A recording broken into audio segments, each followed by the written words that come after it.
ರಾಜ್ಯದಾದ್ಯಂತ ಮಧ್ಯಾಹ್ನ 1 ಗಂಟೆಯವರೆಗೂ 38.23% ವೋಟಿಂಗ್ ಆಗಿದೆ. ಮಧ್ಯಾಹ್ನ 1 ಗಂಟೆಯವರೆಗಿನ ವರದಿ ಇದು. 38.23% ಮತದಾನ. ರಾಜ್ಯದ 14 ಲೋಕಸಭಾ ಕ್ಷೇತ್ರಕ್ಕೆ ಮತದಾನ ನಡೀತಾ ಇದೆ. ಸದ್ಯಕ್ಕೆ ಸಿಗ್ತಾ ಇರುವಂತಹ ಮಾಹಿತಿ ಪ್ರಕಾರ ಮಧ್ಯಾಹ್ನ 1 ಗಂಟೆಯವರೆಗೂ ಆದಂತಹ ವೋಟಿಂಗ್ ಪರ್ಸೆಂಟೇಜ್ 38.23%. 14 ಜಿಲ್ಲೆಗಳಲ್ಲಿ ಬಿರುಸಿನ ಮತದಾನ ನಡೀತಾ ಇದೆ. ಮತದಾನ ಚುರುಕುಗೊಂಡಿದೆ. ಬೆಳಿಗ್ಗೆ 7 ಗಂಟೆಗೆ ಆರಂಭಗೊಂಡಂತಹ ಮತದಾನ ಮಧ್ಯಾಹ್ನ 1 ಗಂಟೆಯ ವೇಳೆಗೆ 38.23% ವೋಟಿಂಗ್ ಆಗಿದೆ. ಅತಿ ಹೆಚ್ಚು ಗರಿಷ್ಠ ವೋಟಿಂಗ್ ಆದಂಥದ್ದು ದಕ್ಷಿಣ ಕನ್ನಡದಲ್ಲಿ. ಚಿಕ್ಕಮಗಳೂರಿನಲ್ಲಿ 23% ವೋಟಿಂಗ್ ಆದರೆ ದಕ್ಷಿಣ ಕನ್ನಡದಲ್ಲಿ 31% ಮತದಾನ ಆಗಿದೆ. ಚಿತ್ರದುರ್ಗದಲ್ಲಿ 22%, ಕೋಲಾರದಲ್ಲಿ 21% ವೋಟಿಂಗ್ ಆಗಿದೆ. ಚಿಕ್ಕಮಗಳೂರಿನಲ್ಲಿ 47% ಅನ್ನುವಂತಹ ಅಪ್ಡೇಟ್ ಮಾಹಿತಿ ಸಿಗ್ತಾ ಇದೆ. ಈಗ ದಕ್ಷಿಣ ಕನ್ನಡದಲ್ಲಿ 1% ಜಾಸ್ತಿ ಅಂದ್ರೆ 48% ಮತದಾನ ಆಗಿದೆ. ಚಿತ್ರದುರ್ಗದಲ್ಲಿ 39%, ಕೋಲಾರದಲ್ಲೂ ಕೂಡ ಸೇಮ್ 39% ವೋಟಿಂಗ್ ಆಗಿದೆ. ಅತಿ ಹೆಚ್ಚು ದಕ್ಷಿಣ ಕನ್ನಡದಲ್ಲಿ 48%. ಅದಕ್ಕೂ ನಂತರ ಚಿಕ್ಕಮಗಳೂರಿನಲ್ಲಿ ವೋಟಿಂಗ್ 47%. ಗರಿಷ್ಠ ದಾಖಲಾದಂಥದ್ದು ದಕ್ಷಿಣ ಕನ್ನಡದಲ್ಲಿ. ಆರಂಭದಿಂದಲೂ ಕೂಡ ನಾವು ನೋಡ್ತಾ ಇದ್ದೀವಿ ದಕ್ಷಿಣ ಕನ್ನಡದಲ್ಲಿ ವೋಟಿಂಗ್ ಪರ್ಸೆಂಟೇಜ್ ಜಾಸ್ತಿ ಆಗಿದೆ. ಚಿಕ್ಕಬಳ್ಳಾಪುರದಲ್ಲಿ 40% ವೋಟಿಂಗ್ ಆಗಿದೆ. ಮಂಡ್ಯದಲ್ಲಿ 41%, ಬೆಂಗಳೂರು ಗ್ರಾಮಾಂತರದಲ್ಲಿ 36% ವೋಟಿಂಗ್ ಆಗಿದೆ. ಬೆಂಗಳೂರು ದಕ್ಷಿಣ 32%, ಬೆಂಗಳೂರು ಕೇಂದ್ರದಲ್ಲಿ 30% ವೋಟಿಂಗ್ ಪರ್ಸೆಂಟೇಜ್ ದಾಖಲಾಗಿದೆ. ಉಡುಪಿ ಚಿಕ್ಕಮಗಳೂರಿನಲ್ಲಿ 46% ಮತದಾನ ಆಗಿದೆ. ರಾಜ್ಯದಾದ್ಯಂತ ಮಧ್ಯಾಹ್ನ 1 ಗಂಟೆಯವರೆಗೂ 38.23% ವೋಟಿಂಗ್ ಆಗಿದೆ. ಬೆಂಗಳೂರು ಕೇಂದ್ರ 30.10%, ಬೆಂಗಳೂರು ಉತ್ತರ 32.25% ವೋಟಿಂಗ್ ಆಗಿದೆ. 14 ಲೋಕಸಭಾ ಕ್ಷೇತ್ರಗಳಲ್ಲಿ ಬಿರುಸಿನ ಮತದಾನ ಆಗ್ತಾ ಇರುವಂಥದ್ದು. ಸಂಜೆ 6 ಗಂಟೆಯವರೆಗೂ ಮತದಾನಕ್ಕೆ ಅವಕಾಶ ಇದೆ. ಎಲ್ಲರೂ ಕೂಡ ತಮ್ಮ ಹಕ್ಕನ್ನ ಚಲಾಯಿಸಬೇಕು. ಬೆಂಗಳೂರು ಕೇಂದ್ರ 30.10%, ಬೆಂಗಳೂರು ಉತ್ತರ 32.25%, ಬೆಂಗಳೂರು ಗ್ರಾಮಾಂತರದಲ್ಲಿ 36.09% ವೋಟಿಂಗ್ ಆದರೆ ಬೆಂಗಳೂರು ದಕ್ಷಿಣದಲ್ಲಿ 31.51% ವೋಟಿಂಗ್ ಆಗಿದೆ. ಅತಿ ಹೆಚ್ಚು ವೋಟಿಂಗ್ ಆದಂಥದ್ದು ಬೆಂಗಳೂರು ಗ್ರಾಮಾಂತರದಲ್ಲಿ. ಬೆಂಗಳೂರಿನ 4 ಲೋಕಸಭಾ ಕ್ಷೇತ್ರದಲ್ಲಿ ಮಧ್ಯಾಹ್ನ 1 ಗಂಟೆಯವರೆಗೂ ಎಷ್ಟು ಪರ್ಸೆಂಟೇಜ್ ವೋಟ್ ಆಗಿದೆ ಅನ್ನೋದನ್ನ ಸ್ಕ್ರೀನ್ನಲ್ಲಿ ನೋಡ್ತಾ ಇದ್ದೀರಿ. ಈ 4 ಕ್ಷೇತ್ರವನ್ನ ಟ್ಯಾಲಿ ಮಾಡಿದಾಗ ಬೆಂಗಳೂರು ಗ್ರಾಮಾಂತರದಲ್ಲಿ ಅತಿ ಹೆಚ್ಚು ಗರಿಷ್ಠ ವೋಟಿಂಗ್ ಆಗಿದೆ.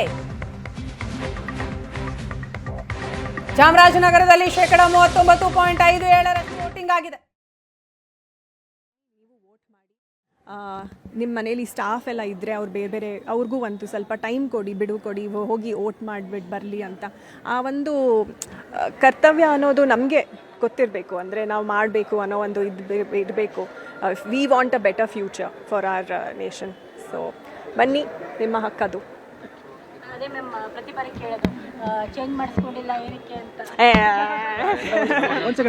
ಎಲ್ಲಾದರೂ ಒಂದು ಕಡೆ ಸರ್ ಮೇಡಮ್, ಒಂದು ನಿಮಿಷ.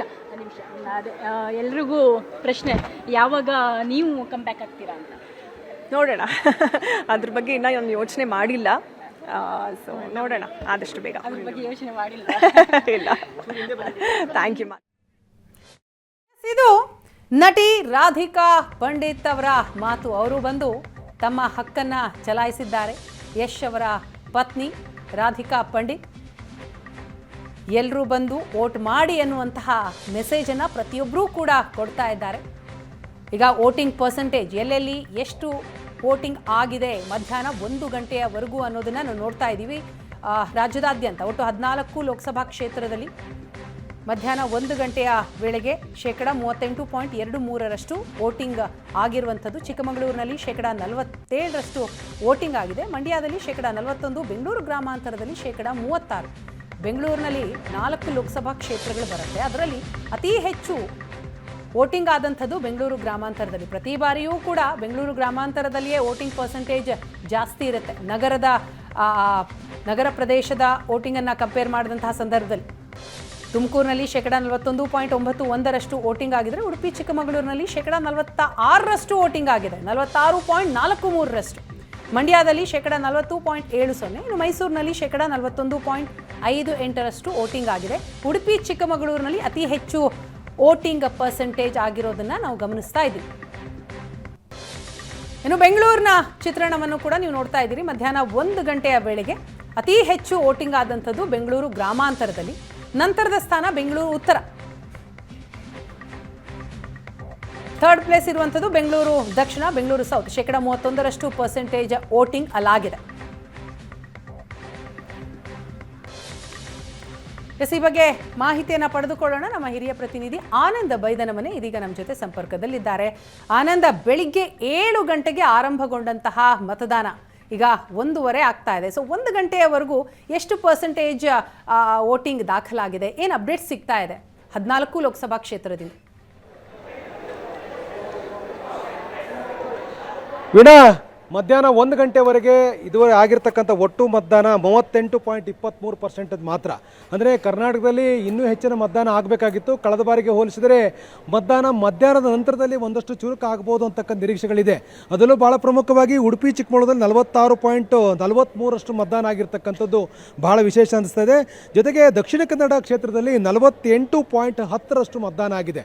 ಆದರೆ ಬೆಂಗಳೂರಿನ ಮತದಾನ ಕೊಂಚ ಎಲ್ಲೋ ಒಂದು ಕಡೆ ನಿರಾಶಾದಾಯಕ ಅಂದರೂ ಕೂಡ ತಪ್ಪಾಗಲಾರ್ದು. ನಾವೀಗ ಮತಗಟ್ಟೆ ಒಂದರಲ್ಲೇ ಇದ್ದೇವೆ. ಯಾಕೆಂದರೆ ಮತದಾನ ಮಾಡಲಿಕ್ಕೆ ದೊಡ್ಡ ಸಂಖ್ಯೆಯಲ್ಲಿ ಜನ ಬಂದಿದ್ದಾರೆ, ಮತ ಹಾಕಲಿಕ್ಕೆ ನಿಂತಿದ್ದಾರೆ. ಆದರೆ ಇದು ಮಧ್ಯಾಹ್ನದ ಹೊತ್ತಿಗೆ ಬೆಂಗಳೂರಿನ ಮತದಾರರನ್ನ ಕನ್ಸಿಡರೇಷನ್ ಮಾಡಿದರೆ ಭಾಳ ಕಡಿಮೆ ಅಂತ ಅನಿಸ್ತದೆ. ಯಾಕಂದರೆ ಬೆಂಗಳೂರು ರೂರಲ್ಲಿ 36% ಆಗಿದೆ, ಬೆಂಗಳೂರು ಉತ್ತರದಲ್ಲಿ 32.25 ಆಗಿದೆ, ಬೆಂಗಳೂರು ಸೆಂಟ್ರಲ್ಲಿ 30.10 ಆಗಿದೆ, ಬೆಂಗಳೂರು ಸೌತಲ್ಲಿ 31.51 ಆಗಿದೆ.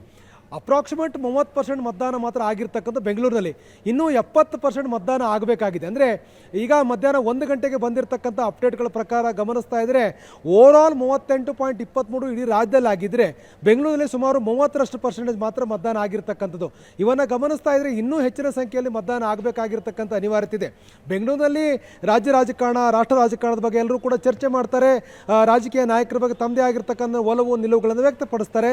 ಈ ಒಲವು ನಿಲುವುಗಳನ್ನು ವ್ಯಕ್ತಪಡಿಸ್ತಕ್ಕಂಥ ಬೆಂಗಳೂರಿನ ಮತದಾರ ಇನ್ನೂ ಹೆಚ್ಚಿನ ಸಂಖ್ಯೆಯಲ್ಲಿ ಬಂದು ಮತದಾನ ಮಾಡಬೇಕಾಗಿರ್ತಕ್ಕಂಥ ಅನಿವಾರ್ಯತೆ ಇದೆ.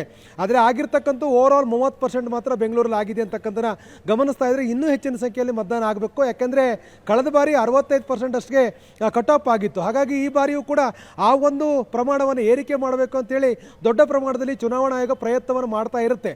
ಆದರೂ ಕೂಡ ಬೆಂಗಳೂರಿನ ಮತದಾರ ಯಾಕೋ ಒಂದು ಕಡೆ ನಿರಾಶೆಯನ್ನು ವ್ಯಕ್ತಪಡಿಸ್ತಾ ಇದ್ದಾರೆ ಅಂದರೂ ಕೂಡ ತಪ್ಪಾಗಲಾರದು. ಈಗ ನಿಂತಿರ್ತಕ್ಕಂಥ ಮತದಾರನ ಗಮನಿಸ್ತಾ ಇದ್ರೆ, ಮತಗಟ್ಟೆಗೆ ಬರ್ತಾ ಇರ್ತಕ್ಕಂಥ ಮತದಾರನ ಗಮನಿಸ್ತಾ ಇದ್ರೆ ಇನ್ನು ದೊಡ್ಡ ಪ್ರಮಾಣದಲ್ಲಿ ಮತದಾನ ಆಗಬೇಕಾಗಿರ್ತಕ್ಕಂಥ ಅನಿವಾರ್ಯತೆ ಇದೆ.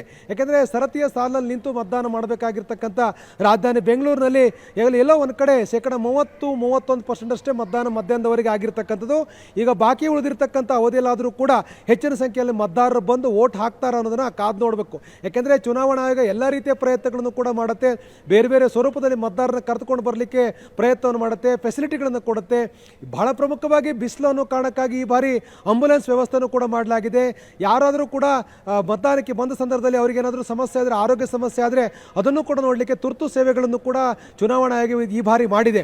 ಇಷ್ಟಾದರೂ ಕೂಡ ದೊಡ್ಡ ಪ್ರಮಾಣದಲ್ಲಿ ಮತದಾನ ಆಗದೇ ಇರೋದನ್ನು ಗಮನಿಸ್ತಾ ಇದ್ರೆ ಈಗ ಉಳಿದಿರ್ತಕ್ಕಂಥ ಅವಧಿಯಲ್ಲಿ ಆಗತ್ತೆ ಅನ್ನತಕ್ಕಂಥ ಯಾವುದೇ ರೀತಿ ಆಶಾವಾದ ಕಾಣ್ತಾ ಇಲ್ಲ. ಆದರೂ ಕೂಡ ಬೆಂಗಳೂರಿನ ಮತದಾರರು ದೊಡ್ಡ ಸಂಖ್ಯೆಯಲ್ಲಿ ಯಾವುದೇ ನೆಪವನ್ನು ಹೇಳದೆ ಮತಗಟ್ಟೆಗೆ ಬರಬೇಕು, ಮತದಾನ ಮಾಡಬೇಕು, ತಮಗೆ ಇಷ್ಟ ಇರ್ತಕ್ಕಂಥ ವ್ಯಕ್ತಿಗಳಿಗೆ ಮತವನ್ನು ಹಾಕಲಿ, ಆದರೆ ಮತಗಟ್ಟೆಗೆ ಬಂದು ಅವರು ಮತದಾನ ಮಾಡಬೇಕು ಅಂತಕ್ಕಂಥದ್ದು ಎಲ್ಲರ ಬಯಕೆಯೂ ಕೂಡ ಆಗಿದೆ. ಚುನಾವಣಾ ರಾಯಭಾರಿಗಳು ರಿಕ್ವೆಸ್ಟ್ ಮಾಡ್ಕೊಂಡಿದ್ದಾರೆ. ಚಿತ್ರನಟರು ಮತ್ತು ಬೇರೆ ಬೇರೆ ಕ್ಷೇತ್ರದ ಕೆಲಸ ಮಾಡಿರ್ತಕ್ಕಂಥ ಪ್ರಜ್ಞಾವಂತರು, ನಾಯಕರುಗಳು ಎಲ್ಲರೂ ಕೂಡ ರಿಕ್ವೆಸ್ಟ್ ಮಾಡ್ತಾ ಇದ್ದಾರೆ. ಹೀಗಿದ್ದು ಕೂಡ ಬೆಂಗಳೂರಿರ್ತಕ್ಕಂಥ ಮತದಾರ ಇನ್ನಾದರೂ ಕೂಡ ಮತಗಟ್ಟೆ ಕಡೆ ಧಾವಿಸಲಿ ಅಂತಕ್ಕಂಥ ಆಶಯವನ್ನು ವ್ಯಕ್ತಪಡಿಸ್ತಾ ಇದ್ದೇವೆ. ಎಸ್ ಥ್ಯಾಂಕ್ ಯು ಆನಂದ್ ತಮ್ಮ ಮಾಹಿತಿಗಾಗಿ.